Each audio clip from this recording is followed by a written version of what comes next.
I'd like to call this meeting to order. I want to just take just a moment before we start to thank everybody for being here. We have a good crowd this morning. We have a lot of business we need to go through. I'm just looking at my brand new hammer. It even has my name on it. This more benefits every day for being president. I'd like to go ahead and start. I don't have any other announcement. Any of the board members have anything they'd like to comment on before we begin? Hearing none, if we could go to the bylaws. Thank you, Mr. President.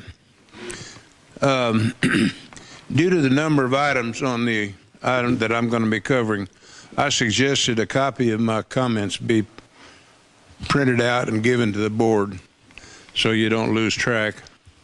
The Bylaws Committee met at 2:30 p.m. on March 15th rather than the regular scheduled time due to a conflict with one of the members' scheduled medical plans. 5 Bylaw Committee members, which is the entire committee, and 6 guests were present. The guests greatly assisted with the bylaw work relative to the DCRs they had submitted. There was another gentleman there who is a brand new resident of Pecan, and he said he came just to see how things were done. We followed a pre-established agenda that had been given to all of the committee members. A quorum was declared. The minutes of the last bylaw meeting, November 14th, 2017, were approved without change. Those have been given to the general manager's executive assistant, will be posted to the website. We don't put our minutes on the website until after the committee has approved them. Rick Long, who had been the secretary in the previous year, agreed to continue being the bylaw committee secretary. The chair suggested, since we had a new member, that members review bylaws Article 9, Section 4 and Section 23, and also policy Section 23.3, which is the DCR procedure of the governing documents, as these items address what this committee is supposed to do. Hopefully that'll happen. There was no old business, so the Bylaws Committee moved on to the new business. Following Robert's Rule of Order's procedure, the bylaw recommends the following DCRs be approved by the board.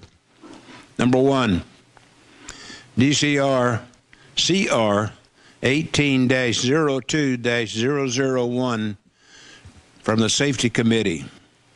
This DCR clarified which committee member or members should attend the board workshops.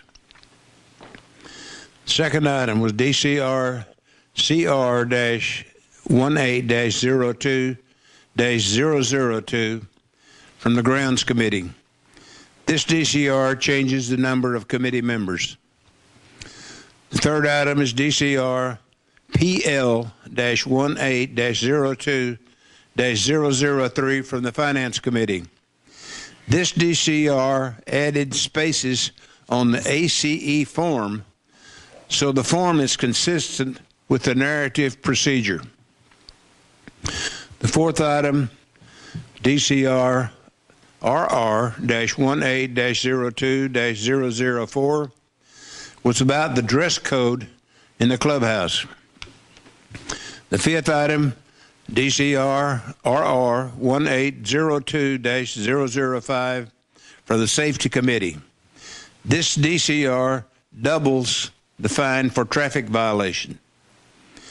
The sixth item, DCR CR-18-03-001 from Communications.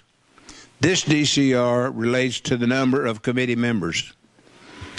And the seventh item and last item, DCR RR-18-02-006 from the Golf Committee. This DCR relates to golf cart tires. One of our guests was Carter Grisham, and he informed the Bylaws Committee that he was speaking for the Election Committee and advised that they were looking at DCRs to permit electronic voting. He requested the Bylaws Committee check which of the governing documents might address this topic. The chair agreed and suggested Bylaws Committee might also become familiar with the governing documents, and it was also suggested that to take a look at the Texas Property Code and see what it has to say about electronic voting. That is an ongoing project for the Bylaws Committee. Bylaws Committee member Bob Mossberger suggested the use of red and blue ink on a DCR form be specified in the DCR procedure to avoid different versions. The chair asked Mr. Mossberger to initiate a DCR that accomplishes this goal. He agreed to do so. Meeting was adjourned about 4:30 p.m. That's all of my comments. These are not the official minutes of the meeting. Those will be published after the next Bylaw Committee meeting in April. Any questions? Any questions from the board? Thank you. I'm probably going to leave early. I've got an appointment somewhere. Well, I do have one question on the. Go ahead.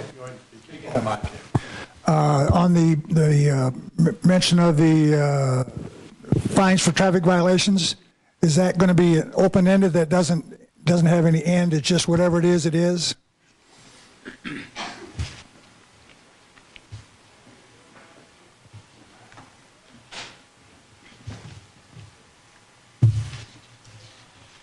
I've got a copy of it here, and I don't want to read you all of it, but basically what it does, it takes all of the there's 1, 2, 3, 4, 5. There's 5 different levels of violation. In other words, you can be this many miles over, or this many Correct. plus X plus Y plus Z, etc. You got the first, there's 3 columns: first violation, second violation, third, and thereafter.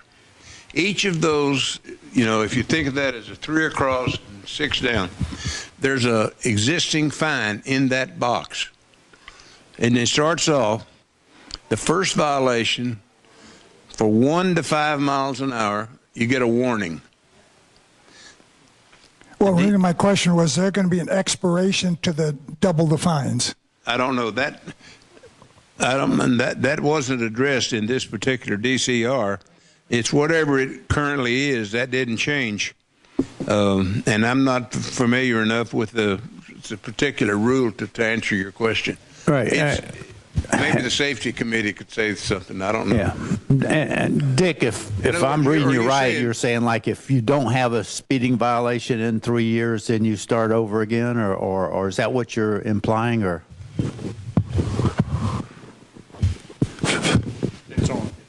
No, Doug, actually, my question was, since we've doubled the fines, and I don't disagree with it, I'm just saying, is this a forever thing? Or does it have an end? Does it have an end?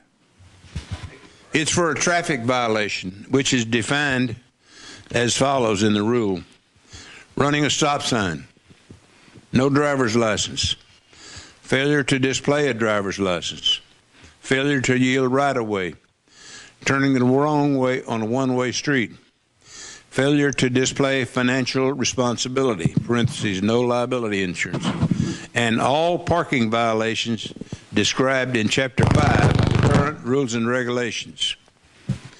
That's what is defined as a traffic violation, okay? That did not change. The only thing that changed was the monetary fine for each violation. It was doubled. And it went from, it used to be the highest was for third violation for 21 plus miles per hour over the speed limit was $300.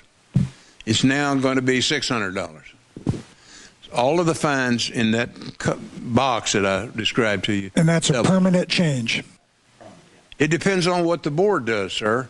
If the board approves it, then it's a permanent change, I guess, until another DCR comes along and you get the finance committee to change it. The board has the decision of what they want to do. I don't, but the bylaws committee does not decide whether this should be approved or not approved. That's between the finance committee, the safety committee, and ultimately the board. The bylaws committee, let me clarify it. The bylaws committee is not there to overrule a recommendation from any specific committee.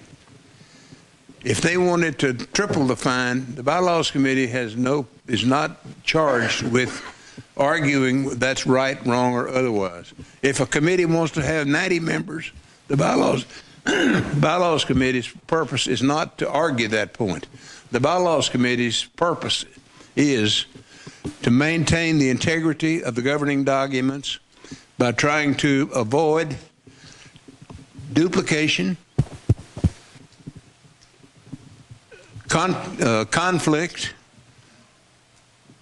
bad English, bad punctuation, vagueness.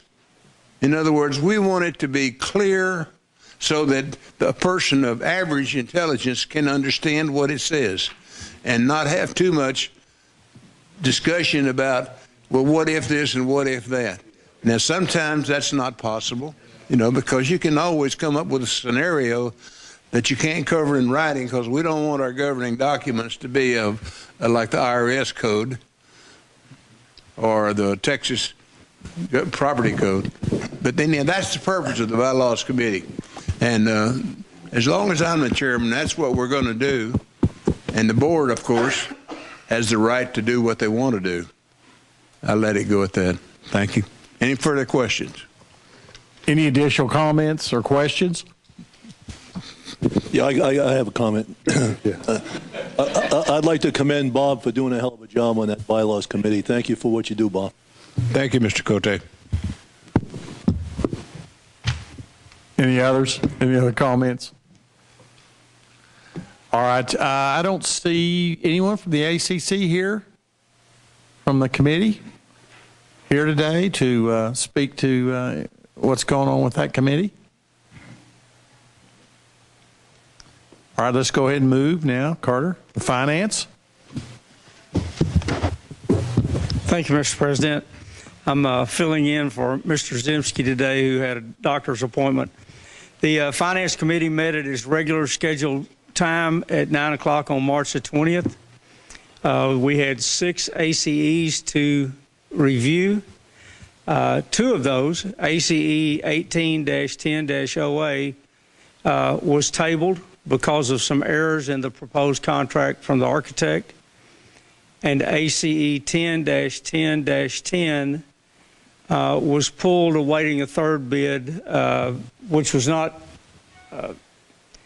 it's not a pressing piece of equipment. The existing piece of equipment has been there for somewhere close to 30 years, and we thought that one more month to get all the detail correct would be in our best interest. The 4 that were considered and were approved and are being submitted to the board for your consideration: ACE 18-10-09 for the golf course for 2 buffalo blowers, ACE 18-10-11 trees for the West Circle, ACE 18-10-12 pool tables for the clubhouse pool, and ACE 18-10-13, which is the Plainview Park renovation. If you've got questions regarding those, I'd like to refer them to the appropriate staff member to answer. Thank you, Carter. Does anyone on the board have any questions, any specific questions to finance or to any of the staff regarding these?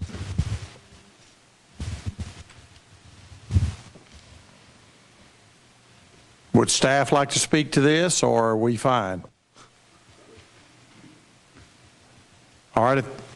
Is that it? No, Okay, you got lots more? All right. That was just the ACE section. But just to give you an idea, we reviewed the February financials. They were presented by our controller, Janice Shefsky. Currently, we have 3,059 members. We're ahead of plan for the year, which is good news. The bad news is that's largely responsible to shortness in staffing, and that's being reviewed, and hopefully we can get that corrected before summer. Members will also be aware of a slight change in the consolidated operating statement in the columns this month because it's going to include accounts receivable and current liabilities. So while it changes the current snapshot of what our available cash is, it's a more accurate reflection of what that balance is. Old business discussed was the continuing review of our current investment policy. That's going to be updated to give us some better income opportunities and still be risk averse as far as PPOA funds goes. Proposed changes in the ACE form are being submitted by bylaws and for your consideration at the next meeting. And there was also a review of our committee resolutions, and there were no changes proposed at this time by the members of that committee. New business discussed was a review of delinquent counts and our collection procedures. There's some question there about the how active our legal representation is in that, and I believe that's being addressed at this time. There was a discussion and clarification on the transfer and tenant fees, just so that everyone understood where those came from and what areas they were applied to. Then there's another piece of business that needs to be brought to the board's attention. That's that under rules and regulations, we have a continuing violation in our operations. RR 4.7.1 states, no cash sales are allowed in the dining rooms, Brazos room, or Lago Vista room. That's an action that the board needs to address and change and make consistent. With that, that's the end of my report. I've got two questions. First one is the capital asset fund, and I wondered if you had it on your agenda to take a look at that and check to see how the status of it, how our funding is going to play out over the next couple of years. Has that been updated recently? Have so this is basically a challenge to you to. You're asking me a question I don't know. That's Mr. Zemsky's territory, and I can't answer that for him. And then my second question is kind of the same thing on roads and drainage. I know we have a lot of roads and drainage funding requirements coming on, and I'm starting to get concerned whether or not we actually have the funds available to do a lot of those tasks. And so that's my next challenge to Financial Committee. I assume that you'll get. I'll get you an answer. Okay, great. Thanks. Yeah, I have a comment. Carter, on this cash, not being able to do cash transactions in the club, does the committee have any recommendations on whether we should or should not? Should we continue not having cash, or what is the committee's recommendation in that?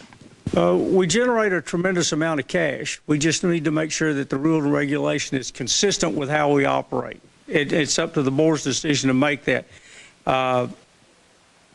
When I talked to Janice about this, she said it would be quite a burden if we did not accept cash in those places. And the particular burden is on the membership, not on us.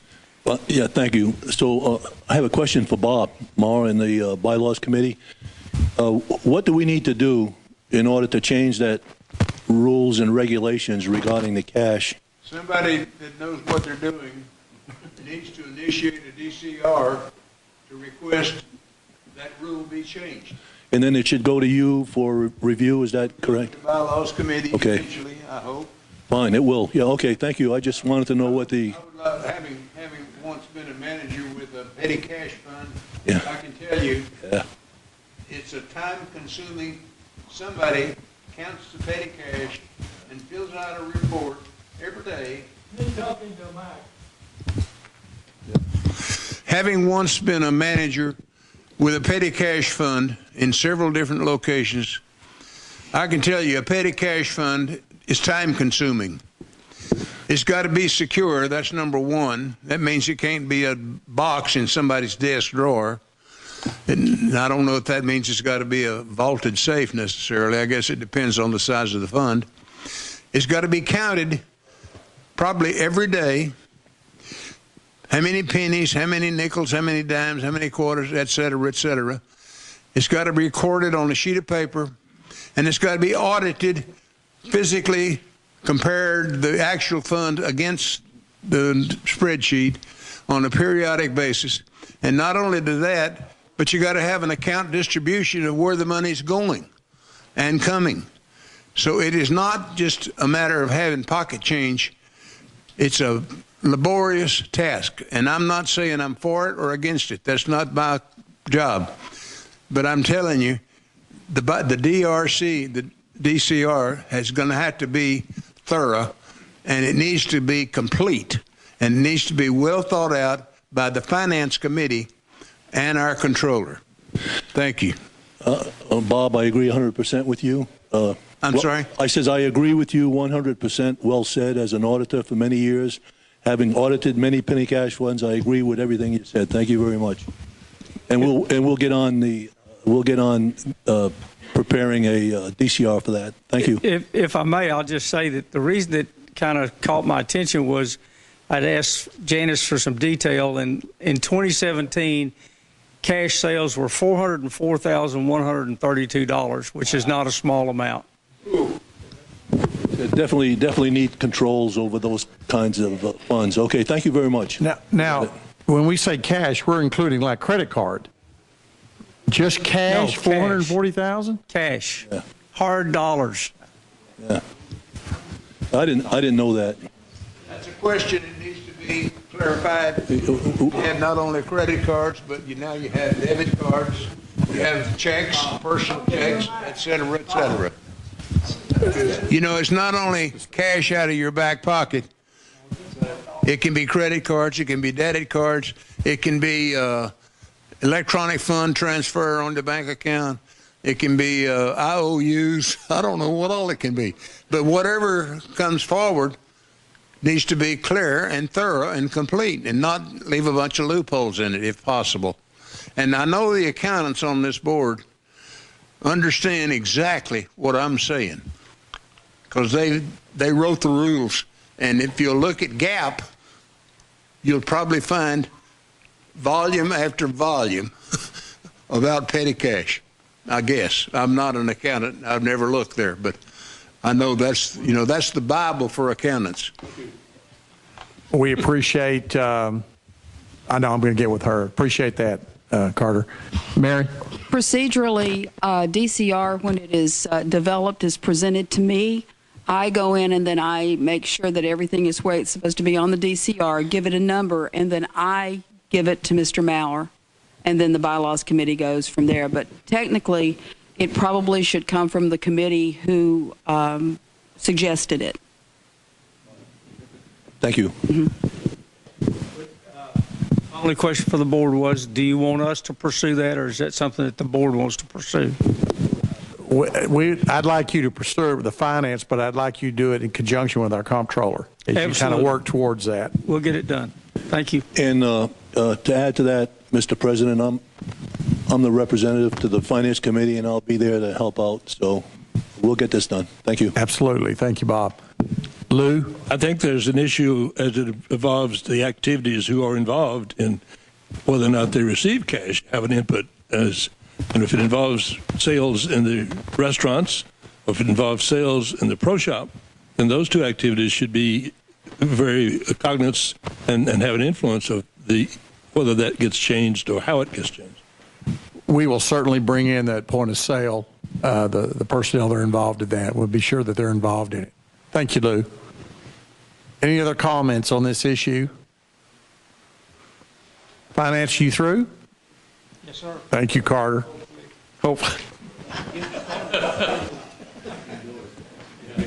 We will now move to grounds. Good morning.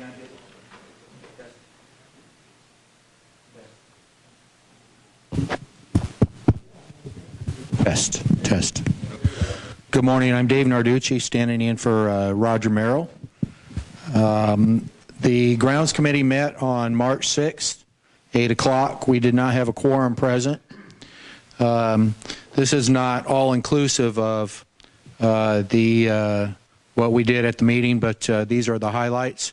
The project for river access for kayaks, canoes, and small boats was reviewed. Daniel was consulted, and we worked on this for a couple months trying to figure out the best area for this. It was decided that the best access is to the east of the old bridge on the south side of the river. Anticipating questions on where exactly that is. If you're leaving Pecan Plantation via the front gate, before you get to the river, to the right, you'll notice a large cottonwood tree with a huge split branch that's leaning down. That's part of the work that would have to be done to create river access. There is some erosion from the river flooding down in that area that would have to be completed by the maintenance crew. And the target date for this access use is Memorial Day weekend. It was suggested that, second item, was suggested that each PPOA committee submit at least one yearly article in the columns highlighting their projects and accomplishments.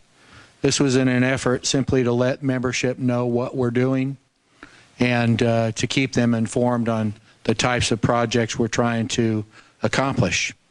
And this idea will be presented to the Communications Committee for Development.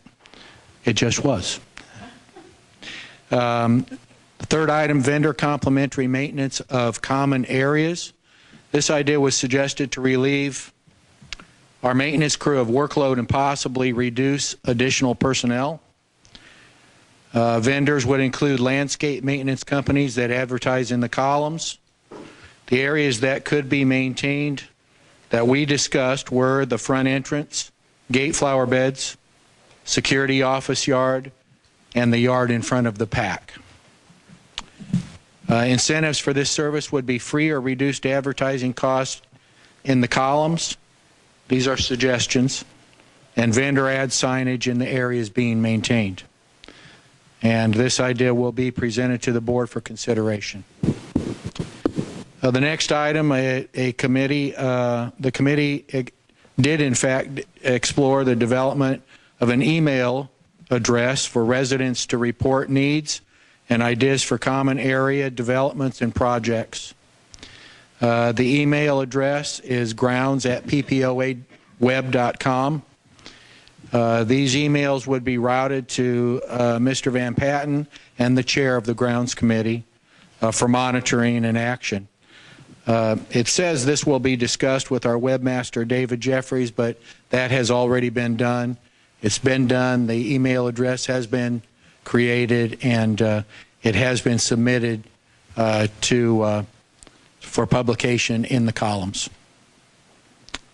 And those are the highlights of our meeting. The minutes will be posted following approval at the next meeting on April 3rd, and I'll entertain questions. Any questions from the board?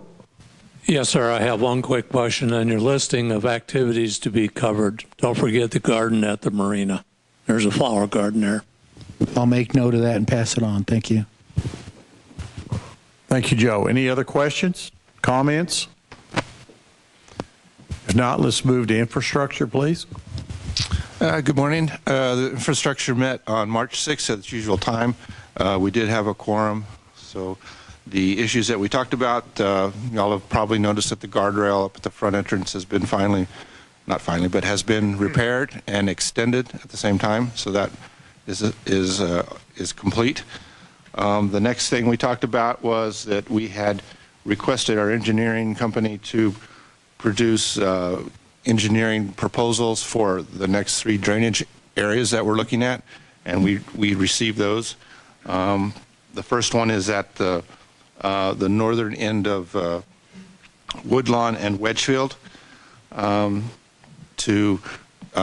second one is the East Wedgefield section of Wedgefield, and then the third one is in the 10,500 block of Ravenswood. So the committee is reviewing those, and we'll make a decision at our next meeting.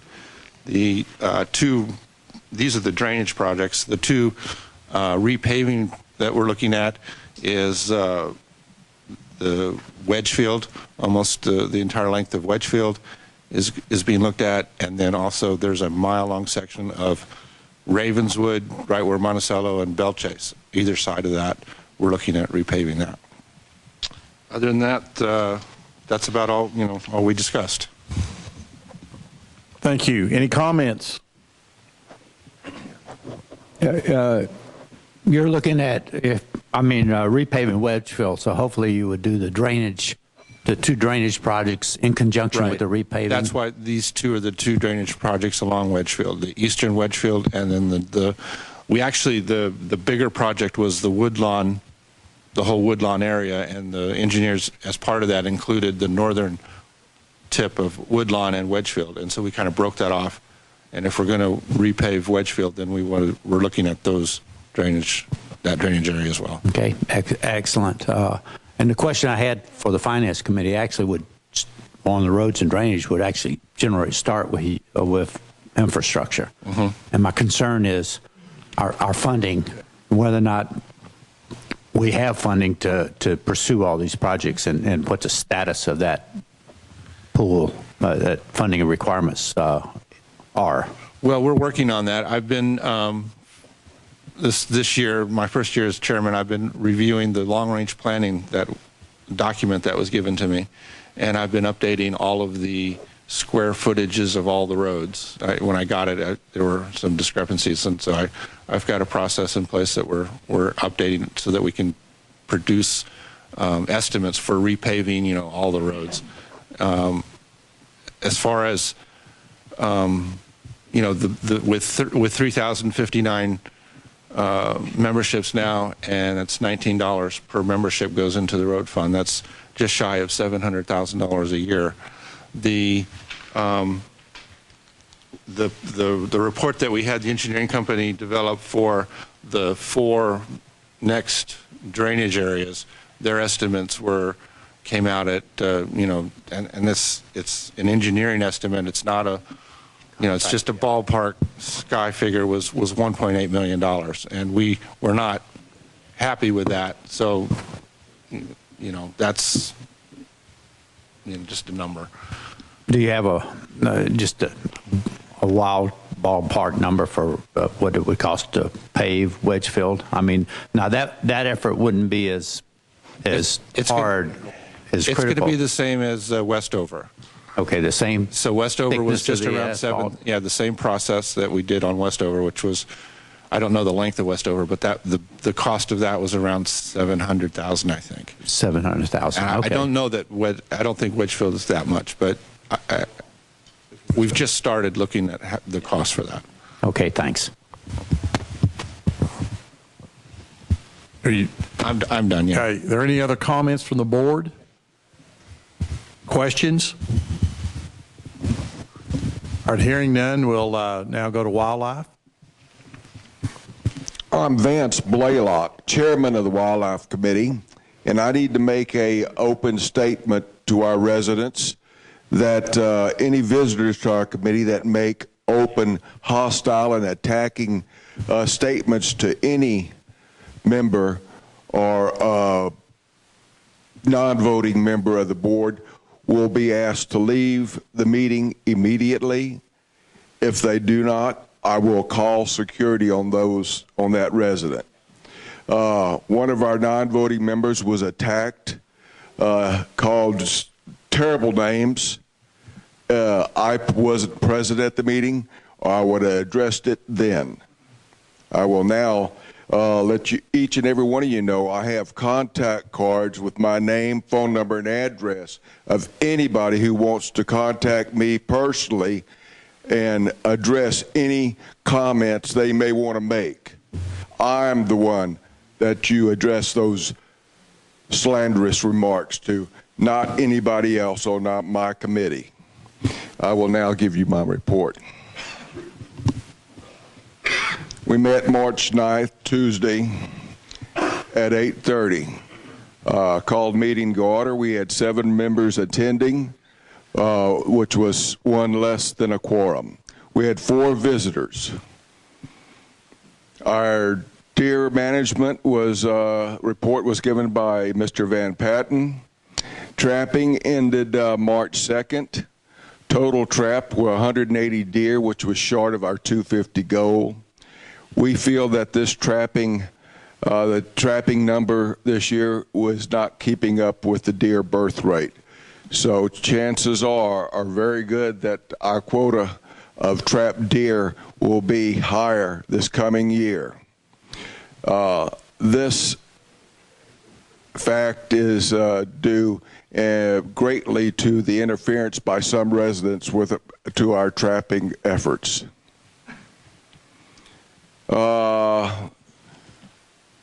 The airstrip nets, which were a great point of controversy, produced the largest number of deer and increased the aircraft safety. Next, we moved on to hogs. Most of the hog activity reported was from the 8,000 block of Ravenswood to the 10,000 block of Ravenswood. Also along in the landings and, I'm sorry, that's coyotes. The committee is reviewing some hog-specific traps. We feel that we will have funds available to purchase if any of these are deemed effective. There is one trap which is totally ground hidden that pops up trapping the hogs. They don't seem to sense this trap and therefore aren't skittish about entering the area. The Wildlife Committee is looking into several of these traps. We had one that was a mechanical trap that dropped straight down. It's fairly weighty, and the continually dropping of the trap has some maintenance issues. We next addressed predators. There has been sighting of increased coyote activity in the landings, orchard, and along Ravenswood. Ravenswood is very popular for our wildlife. This includes the campground area. It was mentioned and noted strongly that the membership should expect there is a strong possibility of mountain lion sightings, cougar sightings in the spring. This is their mating season, and we do have at least 2 in the 100-mile area of Pecan. And they have been sighted before.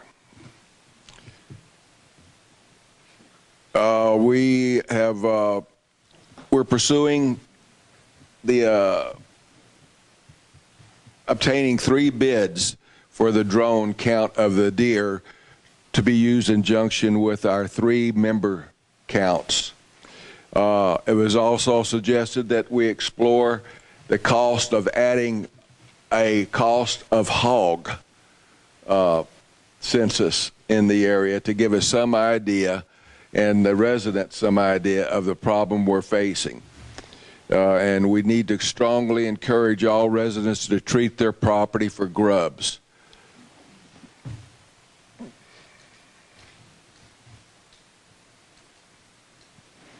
We are working on improving communication to the residents. We're going to continue to set up tables at activities to answer any questions that the residents don't seem to glean from our column articles or from our minutes and activities posted on our website. We're also working to reduce the cost of our wildlife managing by exploring the in-house, increasing in-house activity, doing away with contract trapper. We feel that our our in-house people can obtain the license needed and the equipment needed to continue our management, which would reduce our costs greatly. We will continue trapping animals in all public access areas, general purpose areas, unless the board deems any area inappropriate for trapping. It will do no good to attack our roads and ground man about the placement of a net on a park, a general use area. No good whatsoever. I am the one to contact. I adjourn the meeting at 9:35, and that ends my report. Thank you. I just want to make a small comment. I believe I speak for the entire board. I realize that Pecan has many passionate members, but there's no reason that you have to get so passionate that you verbally attack or threaten or hateful in these meetings. You know, these are volunteers that are in these meetings. Be passionate if you so choose, but you don't need to turn it into, obviously I'll need to talk with the wildlife. I didn't realize it had gotten that carried away. But I ask that each of you here and your neighbors, you know, be passionate, but be respectful. These are volunteers, and we're all here, we're all neighbors. And we need to, you know, work together. If we have situations, we can work together without, you know, this hateful and vengeful attitude that some people get. Does anybody from the board have any other comments they want to make or question wildlife? I echo Roger's statements. I would like to point out also that one of the things that we encourage our members to do is to attend these committee meetings. And I'm not directing my comments at wildlife. I'm directing them more as a group. I would encourage the committees themselves, the members in those committees, to be welcoming to those people as well. Gordon is someone who I feel does a really good job of that.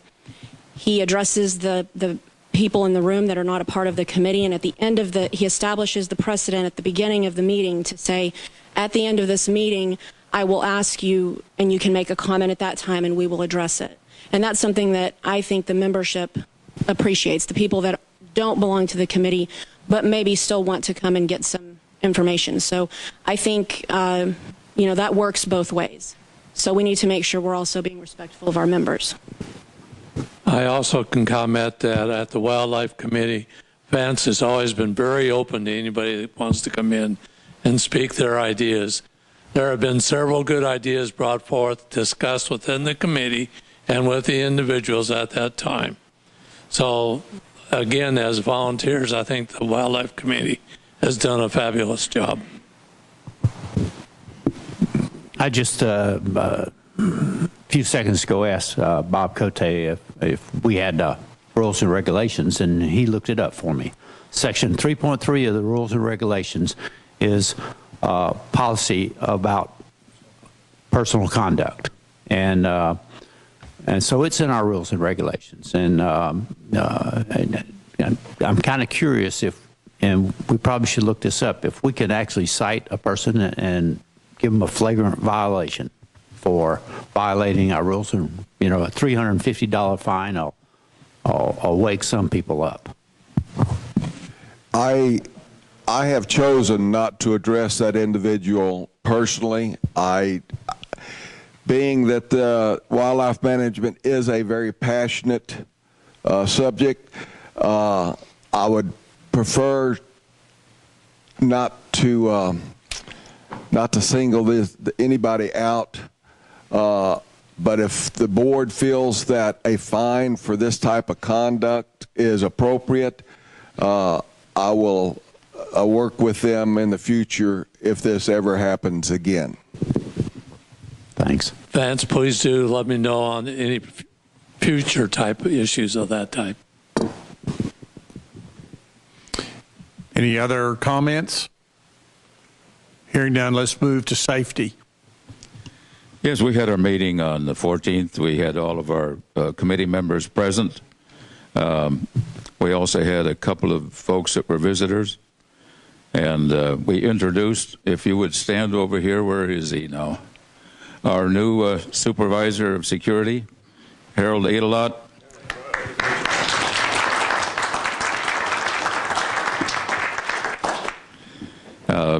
We've had a conversation about whether or not he would be sitting at the table like our previous security man did, and felt like it was not appropriate because this is a committee report.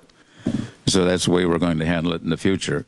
I can't tell you how happy I am to have Harold with us, because he brings with him law enforcement experience. He has been the supervisor of security at Mira Vista, if I can name that, for about 6 years. Is that correct, Harold? Yeah, 8 years. So he knows what he's doing, and he doesn't need any interference from us as a committee. What we are there to do is not to tell him how to do his job, but to report what's happening and the things we hear from residents here, from our members. So when we can report things that come to us from our members to him, then he can work the problem. He doesn't have to work around us, and he doesn't have to try to, put up with a barrage of comments that are coming from us to tell him how to do his job. So I'm really happy that he's here. I also want to say that there was one lady that wanted to attend our meeting last Wednesday that left before I was able to invite her to come into the room. When we begin, we always have a time when we have to review appeals that people have received,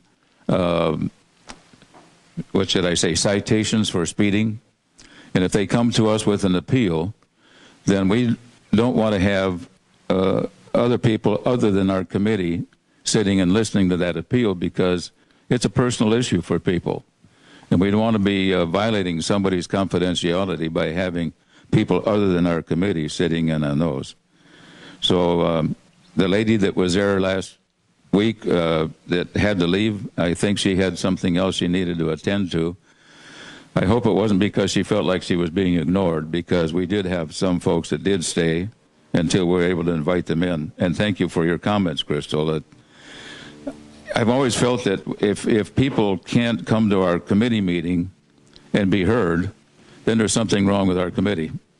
A couple of our committee members didn't appreciate the fact that we had extended our meetings a little bit longer to have residents come and share with us some of their suggestions, some of their comments, some of their criticisms. So having said that, I'll continue on.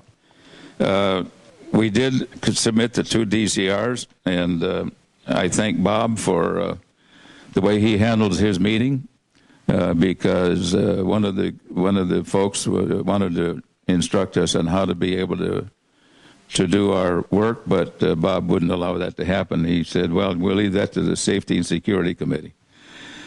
Yes, we did make a recommendation.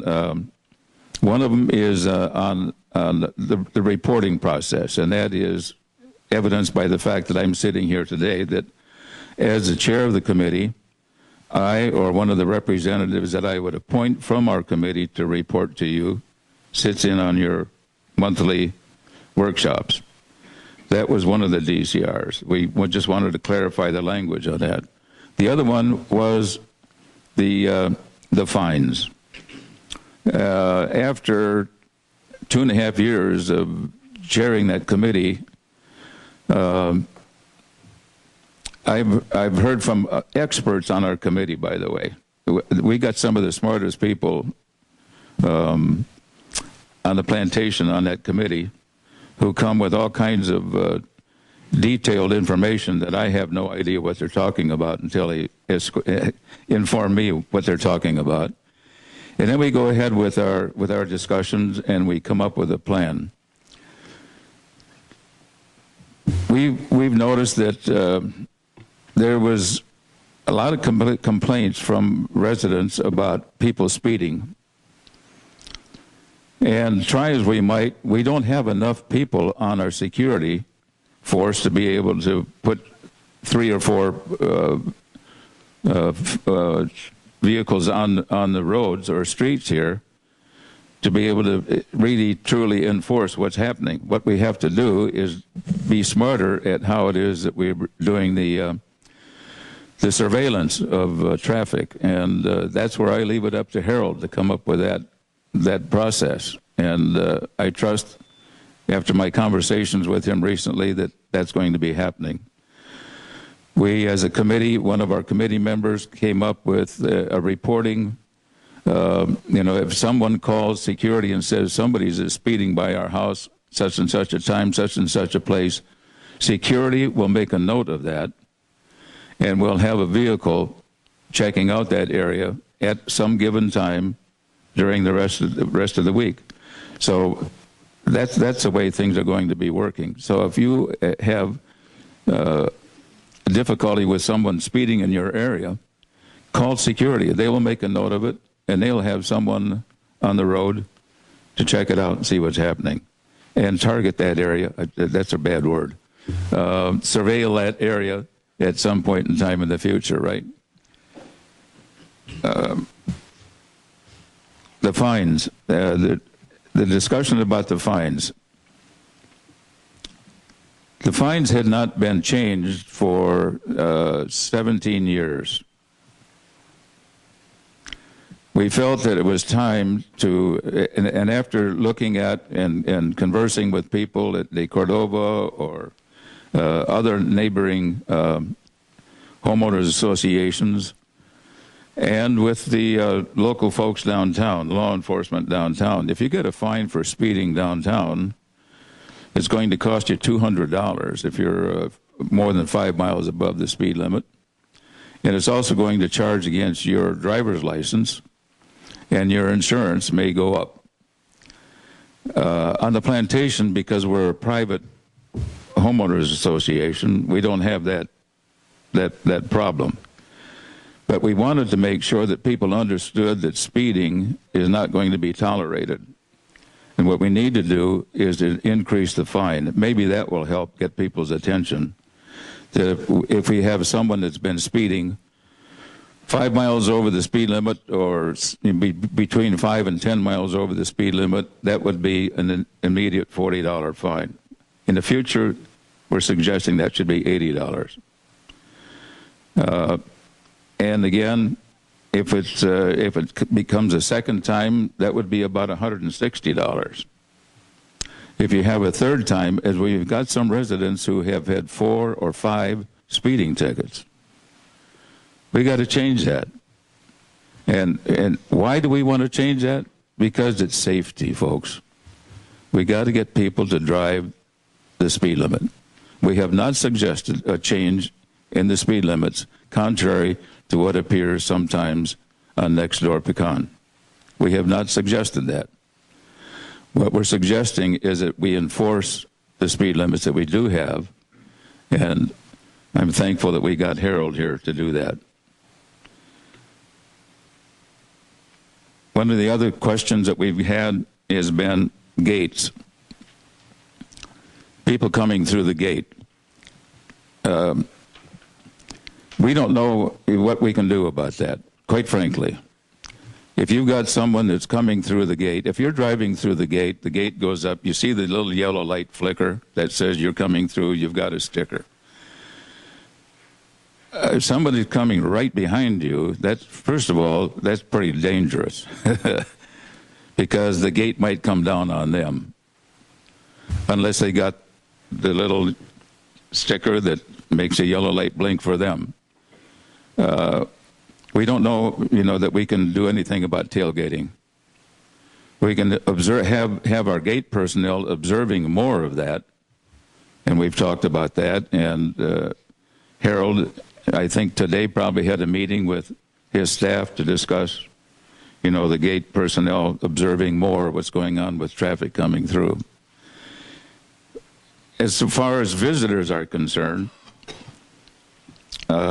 we've been talking about making sure that our gate personnel verbally inform anyone who's coming through as a visitor or guest who's been called in by one of us that what the speed limit is and that they should observe the speed limit because otherwise they would be receiving a citation.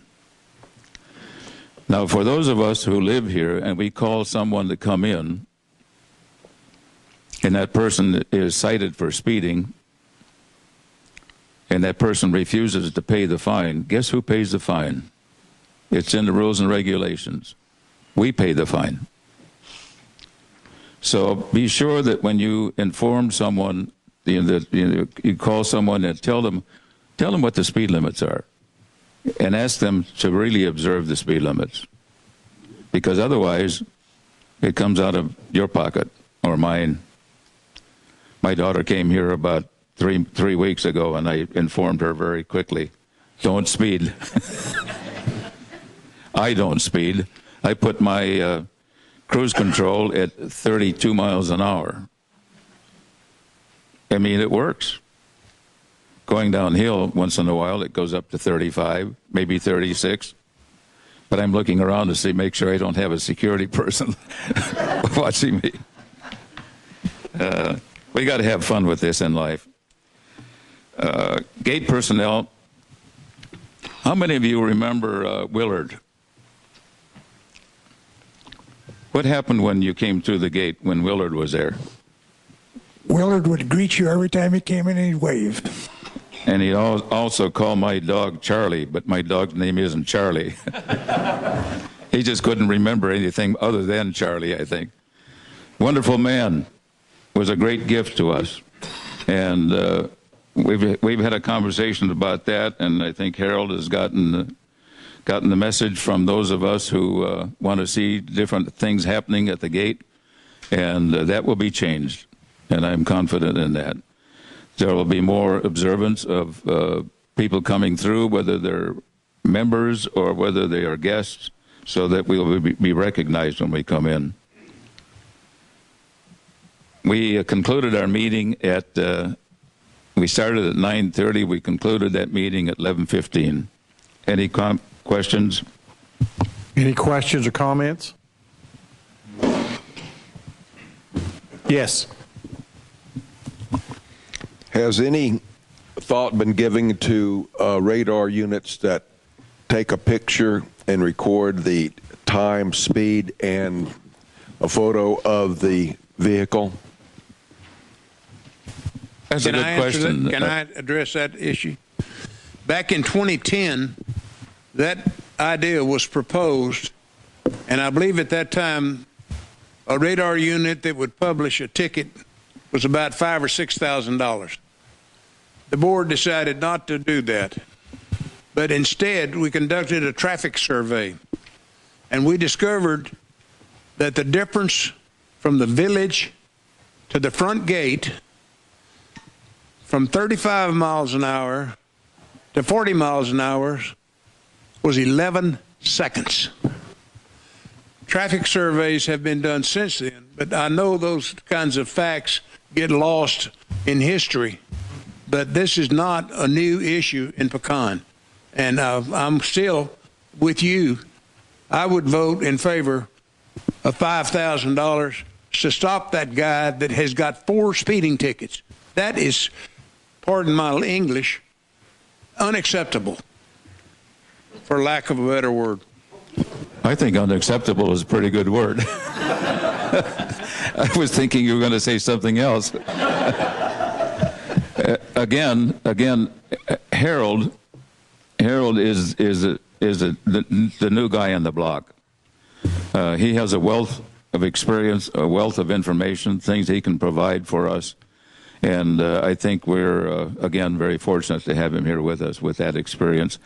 And by the way, if somebody wants to challenge the radars, you need to talk with him because they are calibrated every day. And I discovered that not only can they see you coming with the radar in the front, but they also have a radar in the rear now.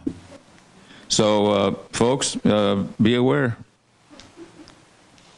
not beware, but be aware. Just to give you an idea about the cost, the $5,000, we have looked at deer trapping units that cost $5,000 or more. So, and our deer budget was cut by 25% this year, and we still have excess. And if we need to cut $5,000 or $10,000 to help purchase those type of units, that should not be a problem. The Wildlife Committee will work with health and safety on that. Thank you. I appreciate the information. Now I know after I pass them, I need to slow down anyway. So thank you. Any other questions or comments before we proceed? Hearing none, airport, please. My name is Keith Brown, and our chairman, Ray Lewis, is unable to attend today. He sends his regrets. The airport committee met on March 14th, our usual date at 8 a.m. There was a quorum of members present and 3 visitors as well. The minutes from the February 14th meeting were approved with a minor change to one of the technical numbers on the GPS approach, as reported. We got an update on the GPS approach status from Joe Sasser, who is our contact on the committee with the FAA. And all the FAA internal hurdles have now been completed, including their environmental review. And the FAA has scheduled the actual flight survey, which is the primary last requirement remaining, and it's expected to be done before the end of this month. So after an incredibly long process, this now seems to be getting some significant progress, and we would expect it to certainly be in place this year. We got an update to the committee on the deer trapping, which Mr. Blaylock has already reported the results. Of particular interest to the airport committee were the results in the area of the airport, and of the 150 deer that were harvested, 180 deer, pardon me, that were harvested this year, 50 of those were removed from the north and south ends of the airport. And the committee certainly appreciates the efforts of that program. Deer strikes are relatively rare, but when they do occur with an airplane, it has very catastrophic effects, and it's a major concern for the committee, and we think these results are very, very positive. The committee also reviewed the bids on the Plainview Park renovation. I'd like to give just a very, very brief history on this. The Plainview Park has been in place for over 15 years now. It consists of an open area space with picnic tables. There are restrooms that are open. While it's located in the airport area, I certainly consider it to be a community resource. And in fact, the people that use Plainview Park are largely not the airport, it's the other members of the community. And it's the interface between the airport and that community. Of course, the fly-in is a major event that's held at in the Plainview Park. But again, the airport and the air park community view that as a community event. In fact, it's our most significant outreach activity to the rest of the community. The fly-in is attended by a significant portion of Pecan residents, and in particular, our other outreach programs like Young Eagles, which are a highlight of the fly-in, have conducted over 500 introductory flights to children in the community, all with donated time from the air park residents. The park also has extensive casual use, and there's been many comments about who the people are that actually use it. It's one advantage it has over many of our other parks is its central location. And I think perhaps one of the reasons that we see contractor use in that area is because it is a central location. I'd like to remind everybody that the contractors that are using it are hired by us, that they are our landscapers, that they are the vendors we have hired to do repair and maintenance on our properties. And having a facility that they can use, I think, is a very important amenity for our community to provide. I'd like to also comment on the casual use of that park, the people that show up on a golf cart or a car. And as a pilot, I'm most frequently taking off from the north end.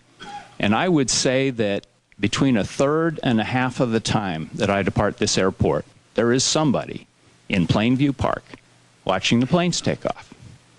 And these are not air park residents. The air park residents get to see lots of airplanes. These are other people that are interested in the air park. And I think the fact that we have a park in that location that interfaces between an important shared amenity that we have and the rest of the community is a very, very valuable resource. And I think it's probably one of our most visible common resources. And everybody agrees how great that front circle looks when we all drive in and see it. But a significant portion of the residents of Pecan drive either down Orchard or across Wedgefield as they come in, either the back or the front, on the way to their homes. They see the airport, and there is a park right there at the front of it. And I think that the upgrades that are proposed with this pavilion are an important example of Pecan doing a good job at presenting a good face on our community and the things that we value. With that as a background, this project has gone through a number of different phases. I actually started working on it 3 years ago when a proposal was first floated for a multi-purpose building as well as a pavilion. That was subsequently withdrawn and restructured. Was in the budget in 2016-2017 for replacement of the pavilion that was there. A committee, the subcommittee of the airport committee worked on that. I was a member of that, and a proposal was put together within that budget. That proposal went to the board of directors, and then the board tabled it and asked for some revisions to the specifications. We worked very diligently to stay within a budget, and we ended up having what I would describe as a little bit of a bare bones renovation, and the board requested that we, in fact, make it look more like the pavilion that we have down in the RV park. And if you haven't been down to see that pavilion, it's an outstanding amenity. It's used regularly as a member of the RV club. We use that pavilion on a regular basis. I was down there last weekend. My son was camping in the campground. The pavilion was being used. The campground was full, and it's a great looking asset within Pecan. I think we'd like to see that kind of asset in Plainview Park. And so with the changes that the board requested, the specifications were revised. That was sent out for bid, and our bids were received in the last 2 weeks. Those were reviewed at our airport meeting, and we accepted and recommended to the board accepting a bid from JASCO, which is for constructing a permanent structure. It's an open pavilion, hard roof instead of the fabric cover that's over the picnic tables until destroyed by our windstorm last year. It will have new restrooms constructed that are ADA compliant. They'll be made with architectural brick, a low maintenance structure that will be easier on our grounds and maintenance for maintaining the facility. They will be ADA compliant. The old restrooms that are there apparently survived from when that there was a firehouse on that structure, and the firehouse was removed. The restrooms were maintained. They've subsequently had some maintenance. To say they're not ADA compliant is a significant understatement. I believe that the doors are about 24 inches wide to get into those restrooms, and so they're certainly in need of replacement. They also use a septic system that has been subject to failure on many, many occasions. In particular, in 2 years ago or a year and a half ago, when we had a very wet spring, the septic system was filling up faster than they could pump it out, just from the groundwater intruding into it. So with this renovation, it will actually be tied into AMUD's sewer disposal system, so we will eliminate a septic system from that operation.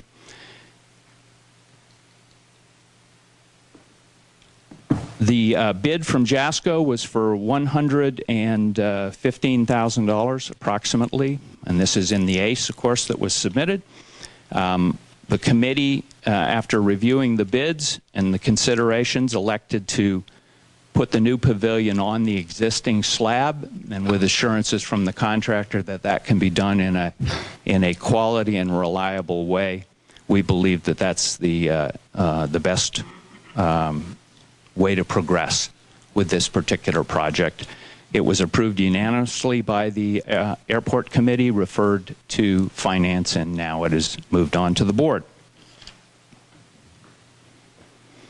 One other item at the meeting, a member reported that the repair work was going on his taxiway and it would be closed, and a notice was sent out to Air Park residents reflecting that.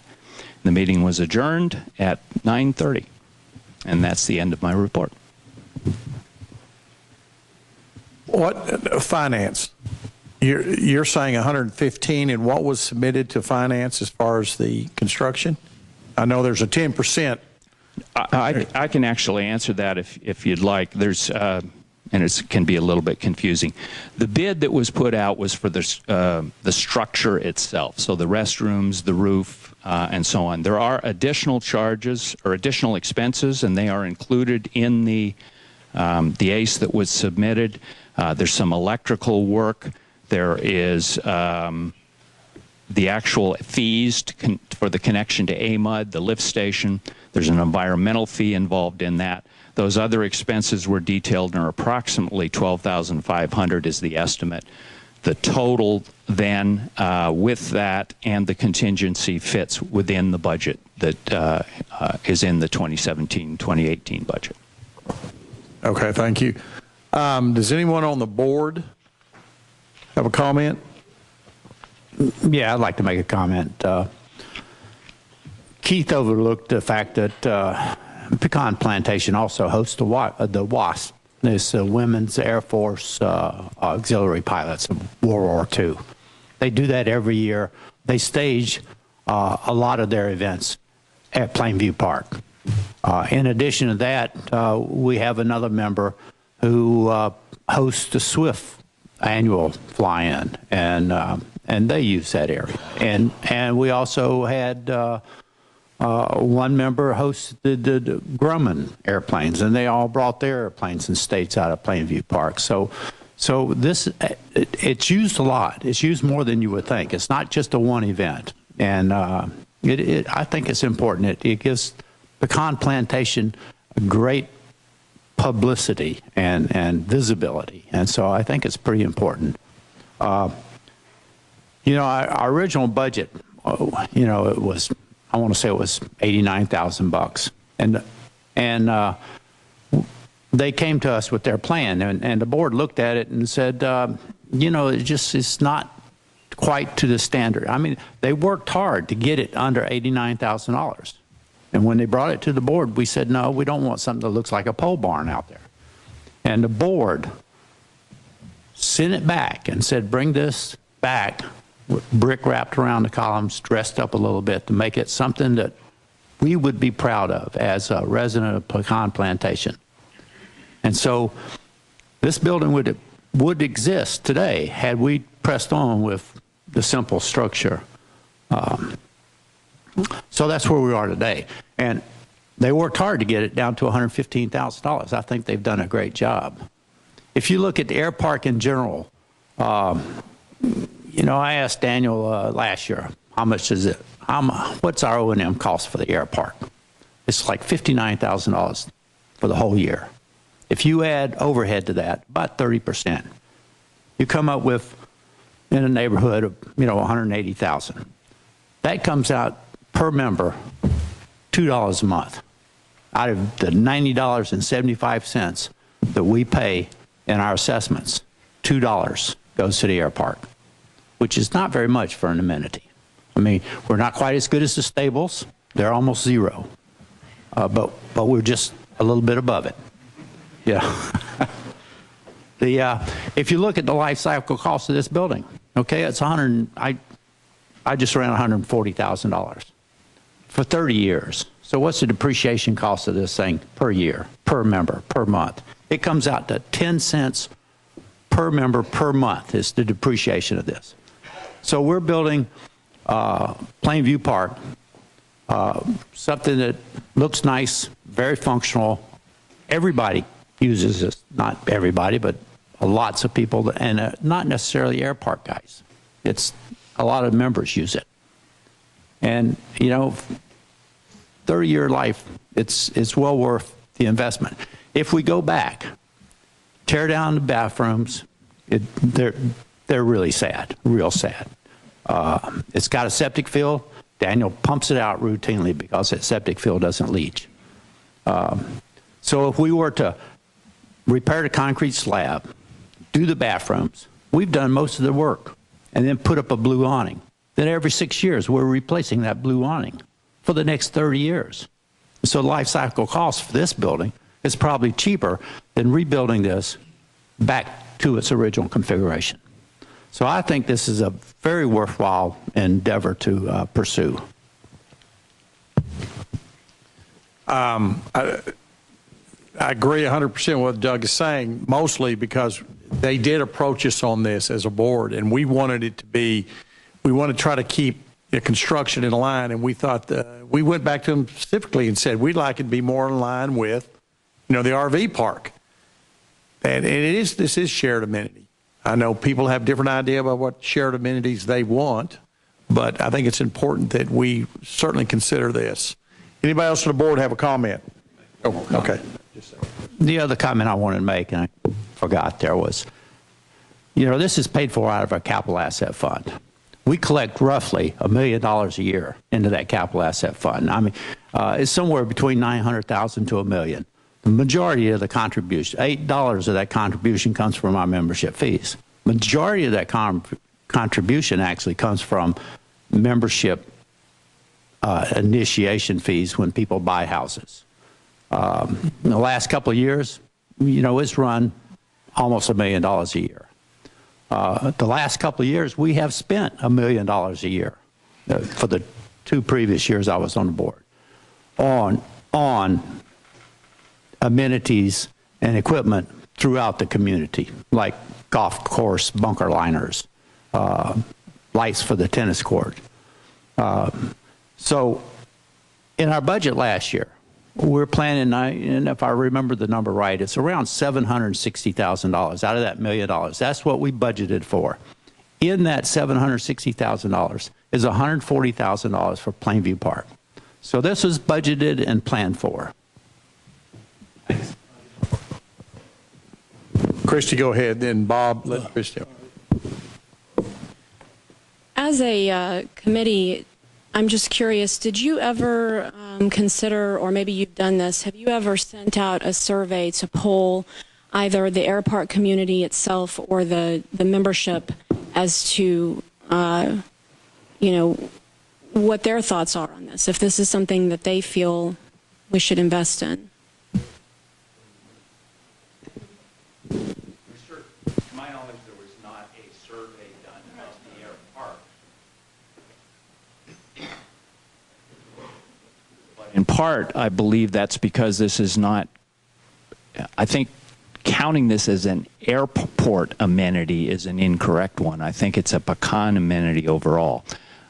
If a survey was done of the entire membership, it would be the amenity survey done by Long Range Planning. I think that would probably be about 3 years ago.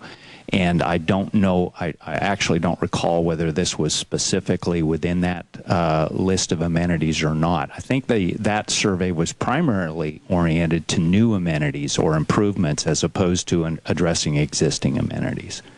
So I believe the answer to your question is no. And did the committee ever poll the asset report from Ms. Shefsky in terms of, have you personally looked at the asset report to see what it reflects now that's sitting at in that area? No, I have not seen that report. I have a comment, Mr. President. With me, it's not a matter of the merit or the value or the beauty of the building. It's going to be a good one, and I support the project. My issue with this thing is a bylaws issue. Whether it's a replacement of an asset that doesn't exist on the books, or is it a new asset that would require a vote of the membership? I think the membership should have a say in this, and that's my only objection to the project. I support the project. I think it'd be a great asset, but I think the membership, these are membership funds that we're spending here, and I think the membership should have a say in the approval of this thing.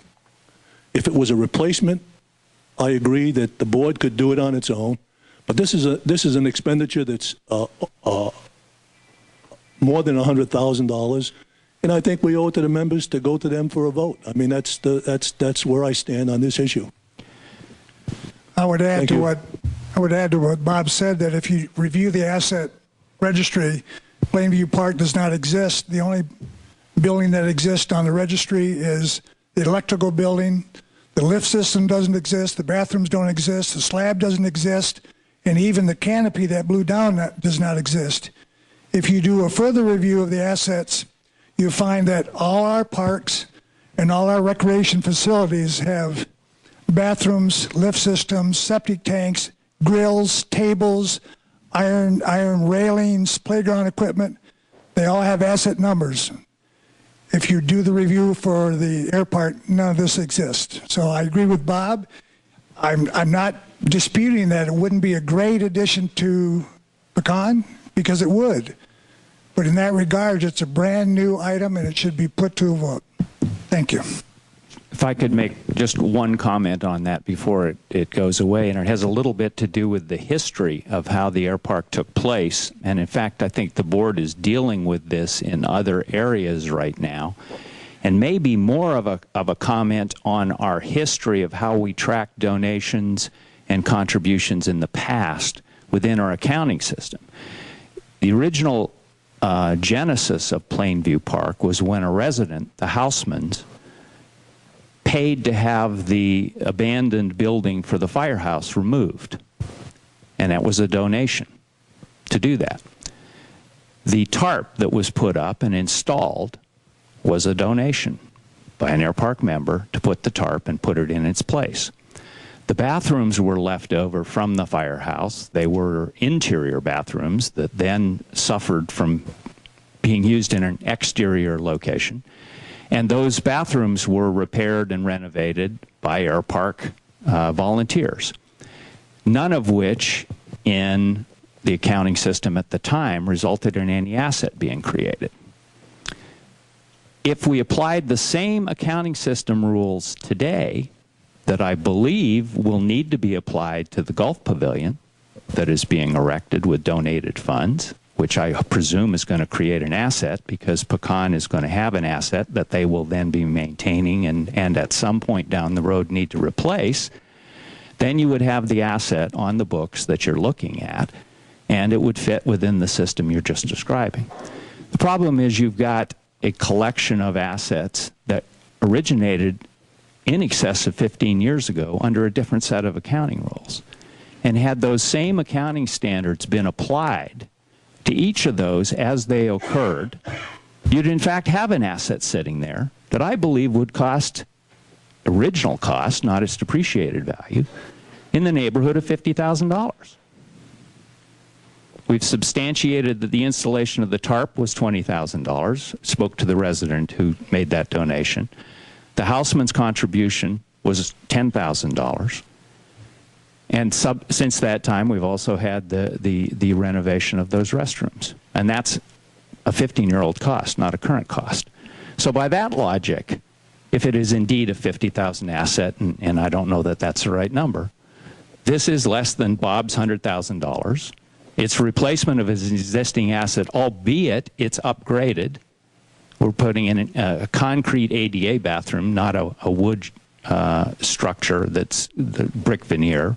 We're upgrading to a mud sewer, not a sewer system. Those are all upgrades, but they're all upgrades that I think we individually and collectively would say those are valuable. They're going to cost us less over time. They create a better asset in the process. So I think we have to be careful applying today's standards for what exists and is there for things that were created 15 and 20 years ago without recognizing that we've made improvements in our process for how we do that. I'd like to add on to what Keith is saying. You know, our asset list was actually created when we created the Capital Asset Fund. And the membership went around and they looked at all the assets and started putting entries onto the chart. And that's where we have that's where the capital asset and the asset listing came from. Okay, the fact that we neglected to put this on the chart doesn't mean it is not an asset. It is. It's a physical asset.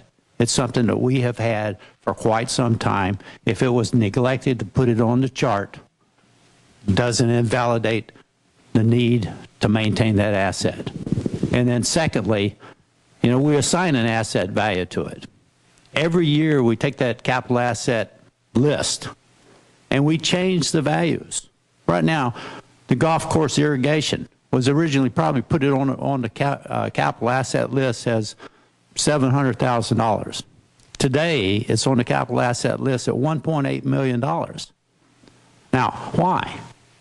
Because of inflation. And you know, so, yeah, we're going to replace the golf course irrigation with a new and improved and much better golf course irrigation. Is this a new asset? It's going to have a double lateral line. It's going to have electronic control irrigation heads. It's going to give the golf course much better control over the water and where they irrigate it. It's a win-win for everybody. But if you apply the same standards to it that my fellow members here are trying to apply to the Plainview Park, then we would not be doing that golf course irrigation. And membership, taking it to the membership, I understand what Bob is saying. There's no bylaw that says we have to take this to the membership because it's over 50,000 or over 100,000. There is no magic number. And you can see the Brazos room did not go to the membership. The kitchen did not go to the membership. And the reason it makes sense, because we are a representative government. We don't do things with referendums. You can look at California and see how screwed up that is. You know, you elect us as board members, and we do what we feel is a proper, right thing to do for our membership. And so I'm all in. I think this makes sense. The price of it is not unreasonable.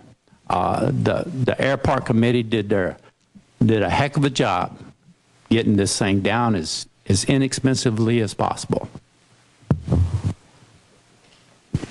Just one more thing I'd like to add. In that bylaw, it does talk about within reason. And so I think as a board member, one thing that's important to look at is this project within reason for what is there currently? Is it reasonable to determine that this is a replacement? So I echo Bob Cote's comments. Any other comments from the board? I'd like to keep them brief. You know, we could be here all day discussing this because it's obvious this is a hot button issue. The board is going to take all this into consideration when we meet. Are there any comments? Because I know I have a lot of people here. And are there any comments to the audience? To be brief. Bob? Yeah, I think we're addressing. I don't have a mic. Thank you, Luke. I think we're addressing an issue that is important in the sense of us being a shared amenity community. And it's clear that, to me, over the years, that we can't get half or more of the community to approve any single amenity because they don't use it. So we have amenities that support the interests of small segments of the community, but not more than half of the community in many instances. And if we had to go to the community for a majority vote to approve these, we'd never have approval of any of these. So I think we have to be careful about how we look at those kinds of amenities that are not used by a majority of the community, and they won't support them. And so it goes beyond the air park. It goes to all of the parks, all of the golf course, the marina. And I just urge us to not be so rigorous that we want to. If we went that direction, I don't think we'd be able to support any of them. Yes, John. Just an example of like kind. Excuse me. The archery range, the pellet guns. Volunteers dug a hole out of the hill, put up an archery range, put up a small wooden building, and turned it over to the association, asked the association if they would take care of it. The association currently takes care of it. They rebuilt this storage room with a concrete $40,000 room a year after it was founded. Now, PPOA has maintained, our security goes by and locks the bathrooms, checks them. They have maintained, they pump out. It is a given. It was a clerical mistake if it was overlooked. Should the air park, this valuable amenity, be ignored because of a clerical mistake? Let's be real. Thank you. Yes.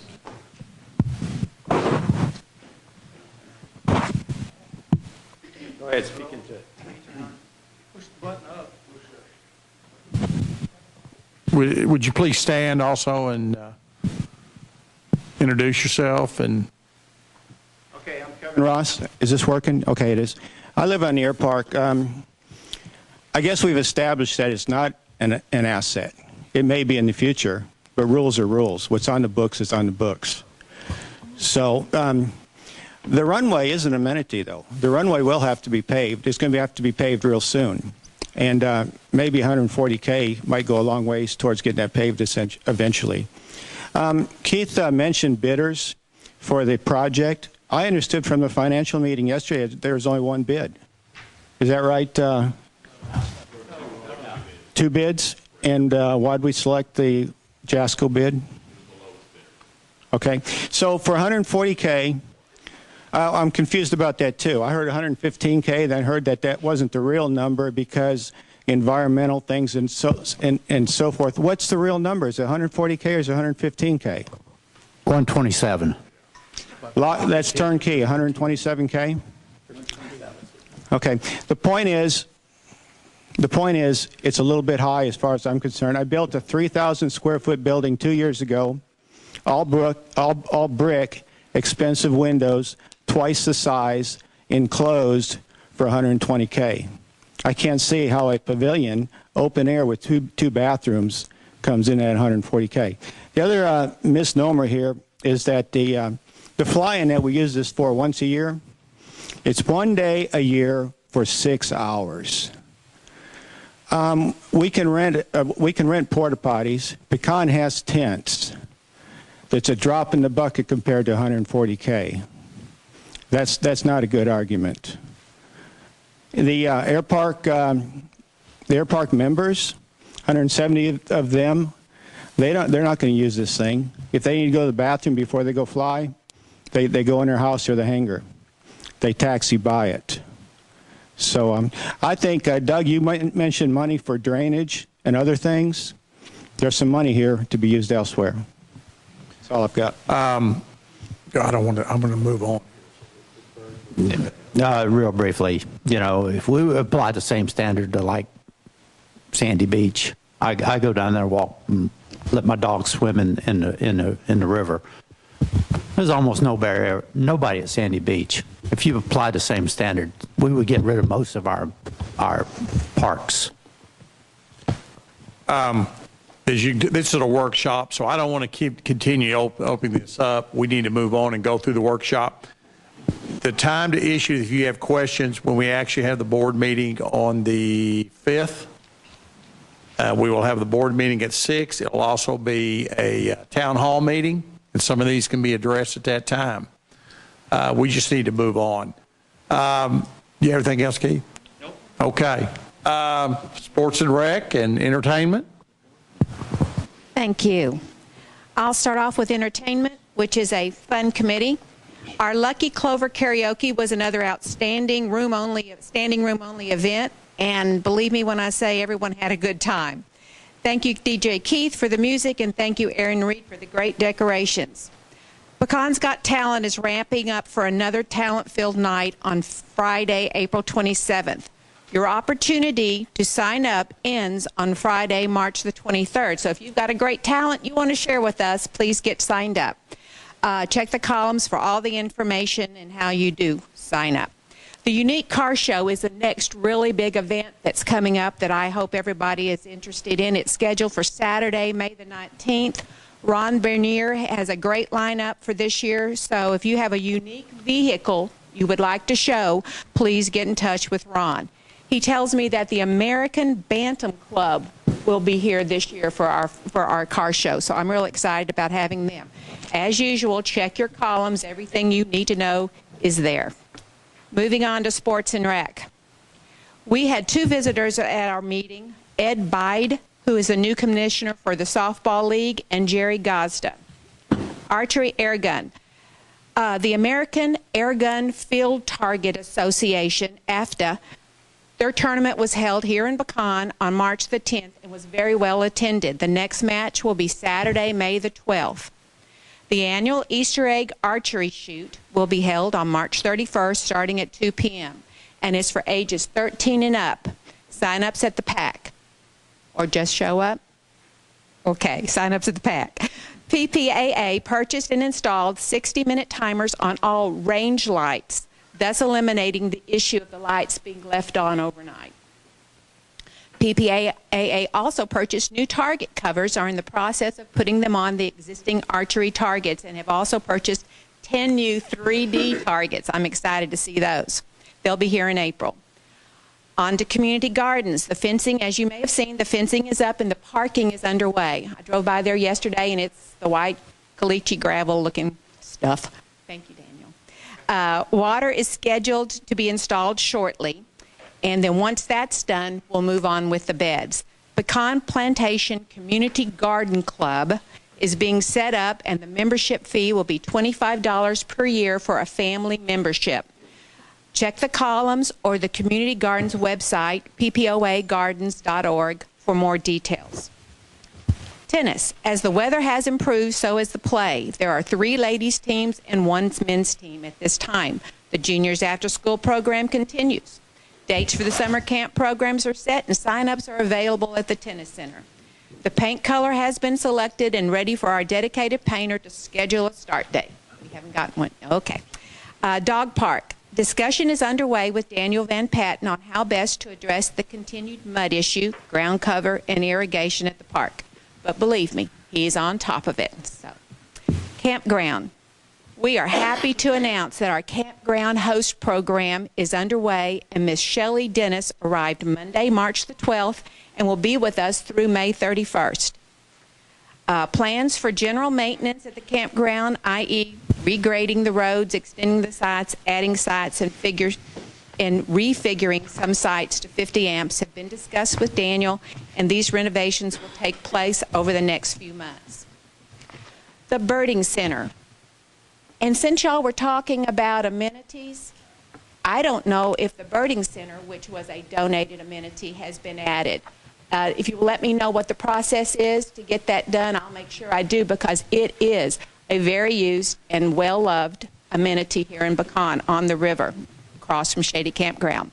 The Brazos River Association, Sportsman's Club, is looking for someone to take over the Birding Center. If you are interested in birding, please contact Bert Brogdon, and he will give you everything you need to make that happen. And we really do want this to continue. Men's softball. Ed Bide was elected as commissioner, and play has begun on Mondays with practices and makeup days on Wednesdays. If you are interested in joining, just show up at the PAC field on Mondays or Wednesdays. There's a lot of guys here, I'm sure, that would love to play softball. Pickleball. New officers are in place, and PPPA members, family membership is $25 a year, which seems to be pretty standard. Plans are underway for fundraisers to help raise money to defer the cost for an outdoor court.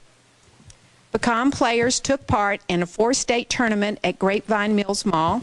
Pecan member Don Temple won men's singles, and Miles Broughton and Don Temple won silver in men's doubles, and Susie Dodson won gold in mixed and silver in women's. Congratulations to all. Pickleball clinic will be April 13th and 14th. PPPA will be participating in April's garage sale with food sales at the PAC. And Miles Broughton, who is the president of that association, is currently working with Granbury Schools to bring pickleball to Granbury High. So that's very impressive. PAC, spring break was very busy at the PAC, and she wanted me to let you know that school will be out for May 23rd. So it's not too long until the little darlings will be all over. Easter is quickly approaching, and Joey Cahey is looking for volunteers to help with egg stuffing on March 27th at 1 p.m. You do get to sample the candy. And scattering eggs on March 31st at 8 a.m. and with the hunt itself on the 31st. If you are available to help with any of these, please contact her at the PAC. The PAC pool opens on April 2nd because Easter is April the 1st, so we will open it on April the 2nd, and it will go through the 1st of November. Okay. The issue of renovation at the PAC playground continues. Keith Casterland advised the committee the latest plan was to take up the existing pea gravel and replace it with new pea gravel at a cost of $20,000. After discussion, a motion was made and seconded that the committee would table their decision until further options were investigated. Well, that's it for now. Please check your columns for more details. I have a comment here, Mr. President. Yes, Bob.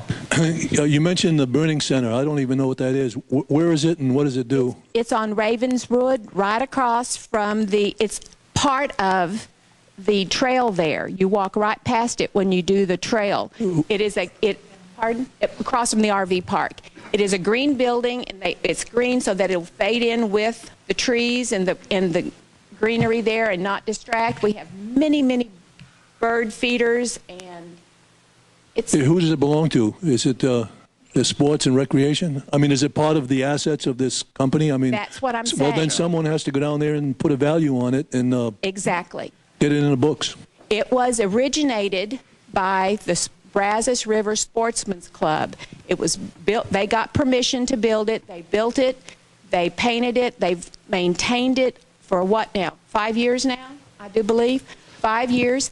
And I am not familiar with the process of getting a donated asset onto the asset list. Well, I would recommend, that you put that on paper. Get with the roads and grounds and facilities people. Daniel, bring it to the finance committee, and the finance committee will then make a recommendation to have it put in the books. I mean, that's what we should do, and that way there we can maintain it, replace it, or whatever we have to do further down the road, so we don't get caught up with this thing that we're this mess that we find ourselves in right now. Okay. Thank you. That will happen. Right. Carter? I don't want to chase a microphone, but where's the unique car show going to be held? At the PAC? Yes, sir. Any other questions or comments? Thank you. Golf? Morning. The update on the pavilion, we're just about through with phase one of the pavilion. As you can see out there, the building is up. We're making a small minor change to it on the ends this morning on the metal fascia. They're doing that as we speak, and this week we'll be doing rough-in electrical within the building itself. And the brick columns they'll start construction on the brick columns on Monday. And that'll take about 4 days. So by the end of next week, theoretically, with some tables and chairs, we're ready to use the building. And Michael Underwood and his crew will also do the final grading around the slab and some landscaping. When we're done with that, we're going to have more fundraising going on this year. One of those events will be during the Mowers tournament. We're going to do a raffle. And then in September, we'll have the Pavilion Golf Tournament again. And monies generated from that will take care of the finished electrical, which would be lighting and fans in the building, sidewalks, safety railings, floorboards, tables and chairs, and the soffit underneath the ceiling, or actually the ceiling of the building itself. Beyond that, you received a DCR regarding golf cart tires on the golf course. We hope you move forward with that. And if you have any questions, we're here to answer them for you. Is there a type of tire also that's permitted? Is it in the DCR like it's got to be a turf tire or?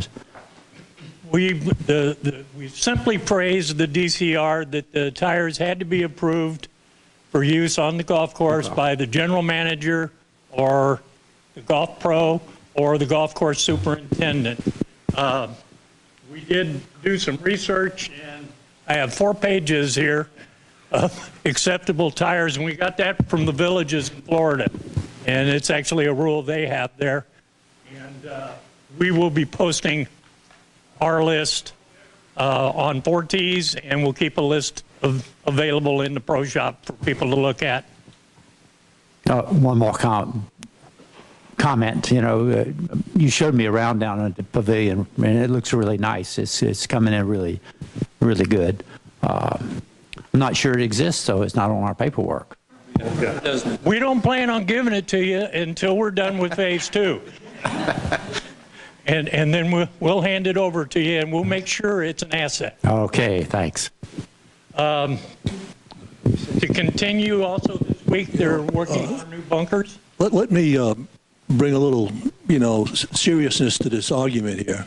Assets are very important, all right? They get put on our books, all right? And the bottom line is it tells us what the value of our association is. So when we talk about an asset, we shouldn't talk about it in a jokingly manner. If we have an asset, it should be on the books, and it should reflect the value so that we can have some books and records that are accurate and reliable. That's the only point I want to make here. This is serious. Accounting for a business of almost $7 million is a very serious business. That's all I have to say. Thank you. Okay, just to continue, like I said, the bunkers that we're investing in, they've begun construction on those this week. Michael Underwood would be able to answer any questions you have about that. And also the designer for the irrigation system is on site, isn't he, Mike?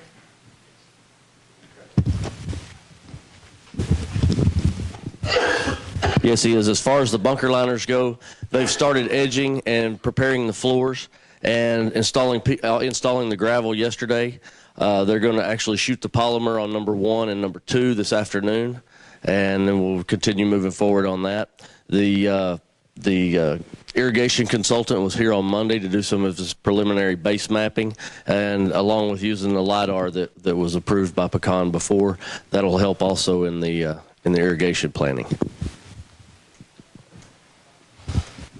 I have one quick question in reference to the irrigation project. We all know it's very old, and we know it needs to be replaced. But do you have any figures that show what you've had to do maintenance cost-wise over the last couple of years?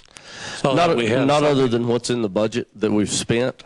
We are working on tracking our repairs now as far as labor goes to keep up with, in the last 2 weeks, we've fixed 5 mainline leaks, which are 6 inches. Okay. 6-inch leaks. So you have the hours and the cost of the parts to do that? That's exactly what we're working on right now. Okay. Is compiling. Started. Yes, absolutely. Is compiling that data. The one thing is, you get to $1.7 million, you're going to have a hard time coming up with the ROI. You can justify how much labor you're spending and that kind of stuff. I'm just wanting to show that the repair of this old equipment is going to be very expensive. Absolutely, yes. But you got to have the numbers to back it up, and that's kind of what I want. Correct. Well, right off the top of my head, one of those 6-inch repair clamps is $125, and a lot of times it requires 2 of them on each 6-inch. So, and your man hours to put it in? Man hours to put it in, you're probably looking right around $50 to $100. Hours? Dollars. To dig it up, labor's cheap. You're paying guys $10 to $12 an hour. They can dig for a long time before it costs $100. Okay. Yeah, and I'm not sure ROI is a good way to look at it. $50,000 a year repair and labor costs. You're talking about 34 years. And so we can't use ROI as a reason for doing this. It's a whole lot more benefits. There's saving in labor. There's a significant improvement to the grass and the conditions of the golf course. It's better playability, more start times. There's just a whole group of reasons that we should go forward with the irrigation. But I do agree it's important that we document, labor and not just that specific task, but it would be nice if we could, job shop all types of labor so we can go back and see how much mowing are we doing at Sandy Beach, how much mowing are we doing at the air park. So it just, to me, it may be chasing it a little too much, but the more information, the more financial data the better we can manage the company. Golf?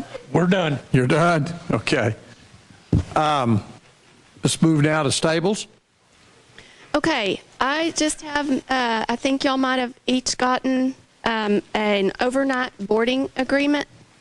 We are proposing this because I don't know how many of you are aware, but at the top of the arena we have a couple of holding pens that we allow guests to use. Like, we have people coming through for, I'm guessing anywhere from 5 to 8 times a year. Somebody comes in with horses and they need a place to stay overnight, or for 3 or 4 days, whatever. So Daniel and I we got with the committee and Daniel and just came up. We've had a couple instances where somebody, a guest of a member, didn't know they needed to let us know they were there, brought 4 horses in for 3 days, and we didn't even know who they belonged to or anything. So we're trying to make sure that we do stuff to avoid something like that. And then we don't think it's unreasonable to charge a little fee for the pens. I don't know what the right process is, so this is, again, just a proposal for y'all.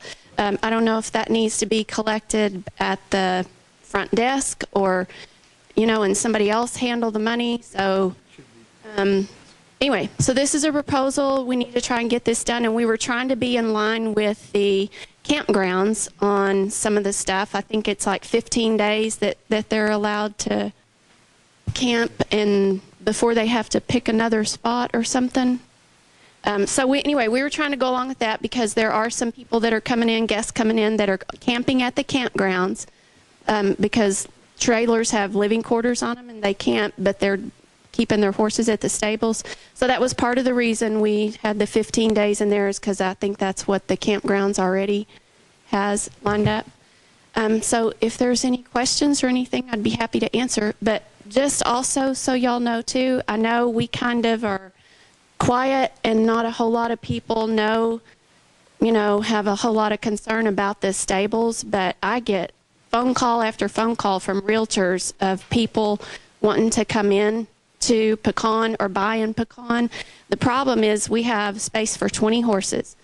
We only have pasture space for those 20 horses. It's been asked why we don't add stalls because we have wait lists and stuff, but the problem is we don't have pasture space and don't, at least right now, have a way to increase that. But just because it's a small amenity doesn't mean it's not a valuable one, because there are lots of people that have horses around, and every single person that is at the stables bought in Pecan because of the stables.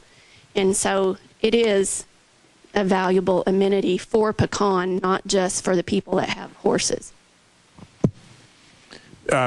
What you're saying is so true. I think sometimes we forget all the amenities that we do have because we don't use them. I think sometimes we forget about them. And this is just part of the reason why people live here. And I think your points are well taken, and we thank you. Any other comments? Any comments from the board? Just so what is the process? Do y'all review that and then will somebody get back with Yes, we will. It'll be on the agenda. We will review it and in that time, and we'll move from there. Okay. Okay. Thank you. And Joe, are you our board rep? I don't know who the stables board rep is now. I will be until we get it figured out. Okay. Thank you. Yeah, those board reps. We're changing them. We're changing them, and they will be, because we have three went off and 3 came on, so we're in the process of changing those. Okay. Thank you. That's all I have. Yeah, well. Yes. Thank you. Marina? Thank you. I'll try to keep this brief. We had our meeting on the 13th. Oh, thank you. All right. We got to go right to it. We had our meeting on the 13th. We only had 6 in attendance, but we did have a quorum, so that worked out well. But we had an abbreviated meeting because we had to leave the room because the board came in and had to have lunch. You just felt you had to add that to tell them? We had to kick you out, trade you with food. Everybody else seemed to have a long meeting, but anyway, we did the big item we discussed was the Marina Grill project, and Lou was one of the attendants, and we're working hard on that issue. The marina buildings need replacement. That's a given. I also looked at the asset list of the buildings and all the stuff out at the marina. 2 of the main buildings are not on the asset list. So when you bring up this business about the asset list, everybody needs to go take a look at it. Yeah, you got it, because these are old buildings that have been there a long time. All right, the new gas and pump relocation project, it's near completion. Waiting on weights and measures inspection, and our car system is finalized. Fantastic, thank you. It's been a great project, and it's gone well. It looks super. I've asked Daniel to help me find a drone that I can take a picture of this thing with so that we can put it in columns and show you what a great project this has been. We're also looking now, besides at the boat slip and rental agreement fees and stuff like that, we've got that ready, just about ready to go to the board. We're going to be reviewing the dry lot storage agreements as well, and what we need there in terms of updating that. And that's basically where we are, and I'll just keep it short at that. I think the comment you were making about the marina, that we're working on those, the board is committed. Just because the vote didn't go a certain way, that doesn't change the fact we still have situations. 19th hole be what it is. So the board is dedicated to saying, you know, we got parameters we have to work in, and we're going to work towards those. Yeah, I have a comment I'd like to make, Mr. President. Going to the marina, you know, we looked at the breakdown of the marina financials in the past month. And much to my dismay, we found out that the store, the grocery store there, the actual cost of sales exceeded the actual sales for the whole year of 2017. So I think the marina has to kind of address that to see, number one, is do we even want to have a store there that can't even make its cost of sales? We've talked about that, we've looked at it, and we've decided that actually we don't need the store. Good, thank you. Any other comments from any of the board members? Hearing none, let's move now to communications. Thank you. The Communications Committee met February 21st following the board workshop. We did not have a quorum present, nor did we have any PPOA members at large attending that meeting. A DCR was turned in to increase the number of committee members, and we met with the Bylaws Committee on the 15th of March to review it. And as an aside, if anyone committee chairs or any member turns in a DCR, it's highly recommended that you attend the Bylaws Committee meeting to review that. I do not believe that the DCR that I turned in for communications would have received recommended approval to the board had I not attended and been able to explain some things there. The website, we've been targeting clubs and groups to contribute to the website there, and we are looking at Facebook to achieve that goal and then link their Facebook page to the website. We have a training session right now scheduled for April the 25th at 1 p.m. And I've sent a note to Ms. Bandy to include a notice in the columns for April to that effect, as well as some other notices we'll probably send out. Columns magazine for April was, I understand, was sent to the printer yesterday, so that is tracking on time. We considered a member suggestion to have a PPOA broadband system, which we reviewed last month with management, but at this point it just seems cost exorbitant, and we have a few other issues that negatively impact that type of system. Very, very similar to the cell phone issues out here. Other items, we're reviewing a possible source of spreading non-PPOA information, but that information is still important to members like doctors, mechanics, service providers, and so forth, and we'll be looking further into that. And that concludes the report. Thank you. Any questions, comments? So from the printers, I got a little email, just a couple of things have changed. The market for paper has changed drastically. And, the market for paper has changed drastically. So I know that, I guess this is the best place I could really say this. Just let all your clubs and committees know we have to turn everything in way sooner. So now we have to let the printing publications know we are turning in a magazine 6 to 8 weeks in advance. So I've already worked with Jill. We're good to go for the rest of the year.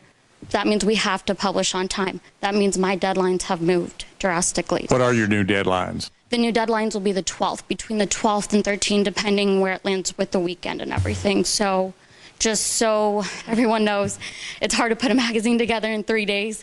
So I really do need the 5 days. So just advise, the sooner the better. And I feel terrible that sometimes I can't fit everything in there.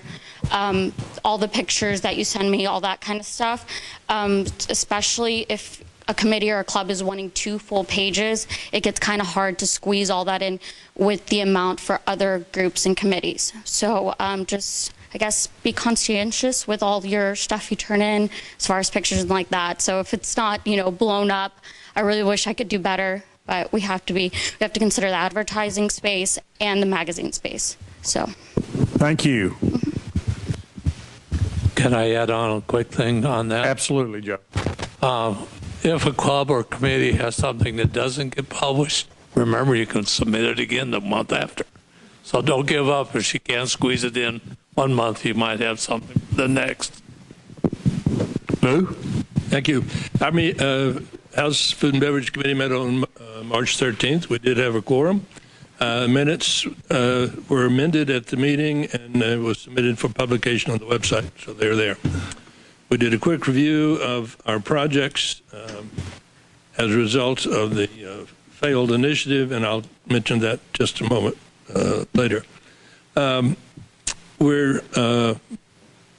continue to work on the wet-dry issue to keep track for a mid-May to mid-July petition signing that will keep us on track, and we have some administrative things to get done in the interim.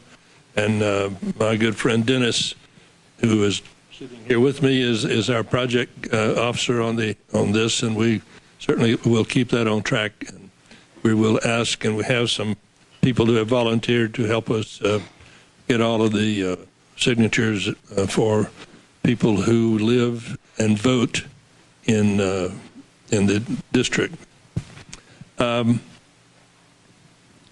We have also submitted to bylaws a update, I guess, or a slight change in the dress code, and it's purely for clarification. There was no substantive change.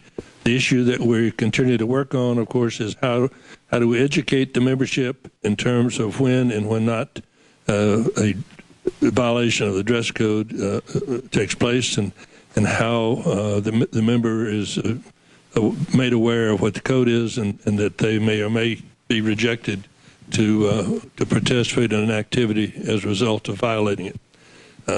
Can be kind of a touchy issue, but education being the primary methodology for keeping things on track. We are going to take a look, as a result of part of the discussion today and discussions we had already, to ensure that the schedule of replacement and or I guess maybe renovation is not a good word, of some of the furniture, fixtures, and equipment within the building are in fact on schedule, and how we will resource such things as carpet replacement. And if you want to look at our carpet here in the ballroom, it's a good example of when that is on schedule and whether or not that would need to be adjusted because of its condition and the potential safety hazard of people tripping over it. So we will take a look at that with management to try to ensure that we have things on the right schedule and track, and make sure that they get properly in the budget when it's time to do that.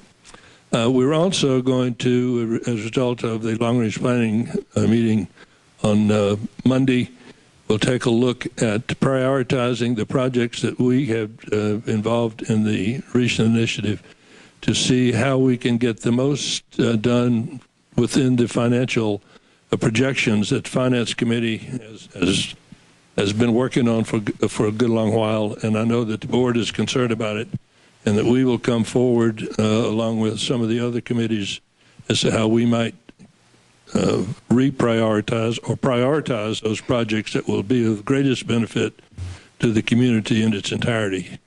And I think we will get that done at our next meeting. I also reminded our committee members that the sign-up process, that each of them, should they want to be considered for next year's committee, they would need to sign the request or the document up on the front desk and be considered for appointment or reappointment to next year's committee. That's all I have. Thank you, Lou. Any comments from the board? Appreciate that. Membership.